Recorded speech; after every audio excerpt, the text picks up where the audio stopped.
night of Fox's hit show MasterChef is really starting to heat up, Drew. Yes, and it is getting good because they have narrowed down their contestants to the top 20. That's huge. And last night was the first big team challenge. Yes, it was. The pressure was definitely on for one Chicago guy in particular, though. Take a look. On. Yes, chef. You got my apron on? Yes, chef.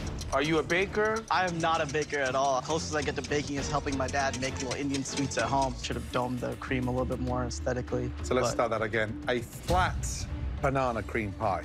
Pastry really scares me in a way. And Really? Yeah. Let me whisper something in your ear. You'll never become America's next Masterchef if you can't bake. Yes, chef.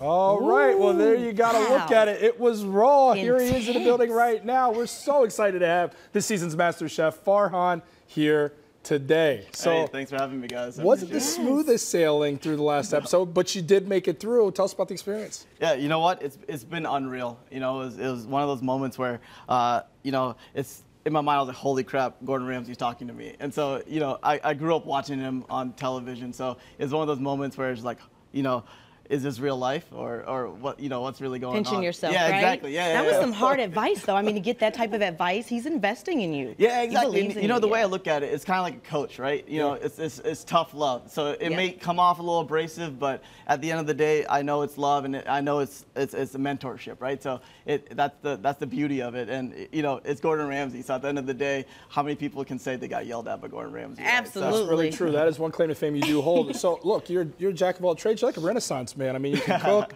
You're on this highly watched show, but you're also born in Atlanta, here in Chicago, because you're a fourth-year dental student, right? Yeah. So how do you have time You're doing for it this? all. I don't have time. I don't sleep. I saw your Instagram. I'm like, you travel a lot. You're like all over. Yeah. Pretty you know, busy. Yeah, you know, the way I look at it is I'm young. Might as well utilize my time well and do as much as I can. You know, Absolutely. And one of the things is, you know, my parents came here from India 30 years ago with nothing. So, you know, I'm the product of the American dream. So, you know, I'm taking advantage of every moment and opportunity. Cooking runs in the family, correct? Yeah. So my parents actually my dad owns a butcher shop. And then when I was in my second year of college, he's like, hey, Farhan, I know you enjoy cooking, so let's open a restaurant together. So I'm like, all right, Dad. So I actually started developing recipes in my dorm room kitchen. So this is actually a sandwich that I made in my dorm room, like developed exclusively in the kitchen of my dorm room. This is the foundation right here. Yeah, this is where it all kind of started. Exactly. The genesis.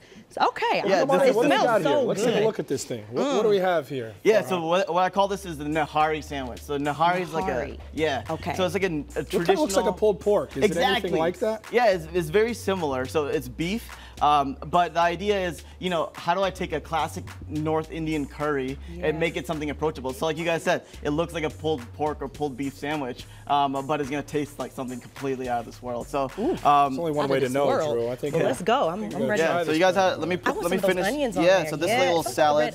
So traditional Onions. Nahari actually has all these like toppings on it. Oops. So what's in this mixture? I see the red onions. Yeah, so it's red onions. I'm just use my hands, guys. Hope you don't mind. Go ahead. So it's red onions, cilantro, and jalapenos with a little bit of, it's pickled with some lime juice, some lemon juice, and a little bit of salt and pepper. So it really makes that flavor pop. Yeah. Exactly, yeah. Add some brightness to the kind of monotony of that meat. And so the beauty of this is really, you know, in traditional Nahari, we put this on top, and it's like a topping, so you know, it kind of brings it all together for you guys. Cheers, girlfriend. Here we go. I love it. Good morning. So Farhan. Thank you. Yeah, no problem, guys. Wow, that's good. Before it even hits your mouth. And it's just probably like, even better warm, but it's still good cold. Yeah, I like it. Out, obviously, my kids will like this too. Yeah. It's a true family, you know, quick meal. Really quick, how did you end up auditioning here in Chicago? How did it work? You know, funny thing, one of my friends sent me a message. He's like, oh, hey, Fox is doing some auditions for MasterChef. You should go check it out. So I show up with this sandwich. Actually, on this exact plate, I bought this plate just for Oh my God, for auditions. that is such a story. And they took one bite and they're like, we gotta have you. So it was a sort of history from there. I can see why. I can definitely taste why. Farhan, dental student, one hell of a chef. Thank you so much for joining us. Yeah, thanks for having me, guys. Thank you so I really much. appreciate Good it. stuff. Well, good luck to you, and thanks for being here, Farhan. We got a lot more, but you can check out more of Farhan's recipes at farmocooks.com. $1 Million Smile, $1 Million Food. It's great stuff. So